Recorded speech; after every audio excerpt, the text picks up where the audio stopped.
Greetings my lords and my ladies, welcome to another episode of Chronicles of the Immortals, where we uncover stories of our beloved heroes. And tonight I will tell you the tale of Spartacus, the slave who defied Rome. History is written by the victors. It's a story of kings, emperors and conquerors. But sometimes a figure emerges from the absolute lowest rungs of society, whose defiance is so profound it shakes an empire to its core and echoes for millennia.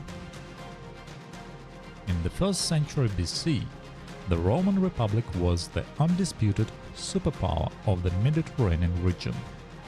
Its military might was legendary, its social order rigid, and its economy was built on a foundation of millions of enslaved people. This is not the story of a Roman emperor. This is the story of the slave who dared to challenge them all, Spartacus. Much of Spartacus' early life is shrouded in mystery. Believed to be from Thrace, he may have even fought against Rome before being captured and enslaved. His strength and spirit marked him for the most brutal fate imaginable, a gladiator. In the gladiatorial school of Capua, men were trained to kill and die for the entertainment of others. It was here, in 73 BC, that Spartacus saw his chance.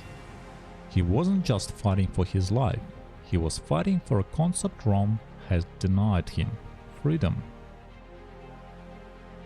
With about 70 fellow gladiators, Spartacus staged a desperate escape. Seizing knives and spits from their kitchen, they fought their way to freedom. This small band of rebels fled to the slopes of Mount Vesuvius. What began as a jailbreak quickly exploded into a full-scale war.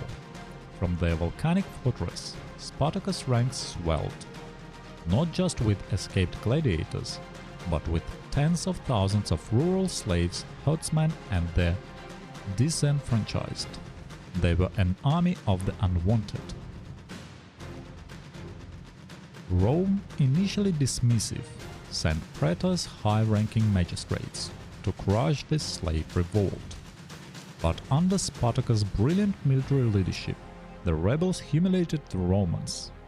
They used guerrilla tactics, turning the rugged Italian terrain against their disciplined but inflexible legions.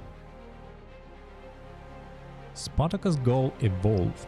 Some ancient sources say he wanted to lead his people over the Alps, to permanent freedom beyond Rome's grasp. But his army, emboldened by success, preferred to plunder the rich Italian countryside.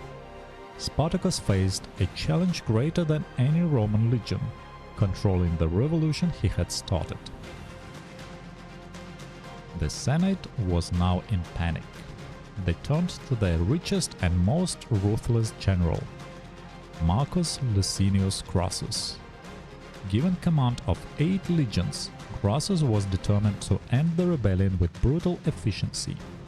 He even reinstated the ancient punishment of decimation, having soldiers execute 1 in 10 of their own comrades for cowardice. Crassus cornered Spartacus' army in the southern region of Lucania in 71 BC. The final battle was a foregone conclusion. The slave army, though vast, was no match for the replenished, hardened legions of Rome. Spartacus, it is said, fought like a man possessed, charging directly toward Crassus himself, determined to strike the last blow at the heart of his oppressor. Spartacus fell in battle. His body never recovered.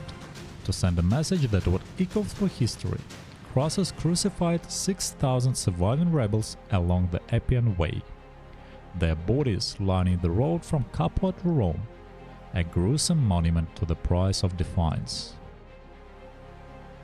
Spartacus lost, his rebellion was crushed, and the institution of slavery in Rome endured for centuries.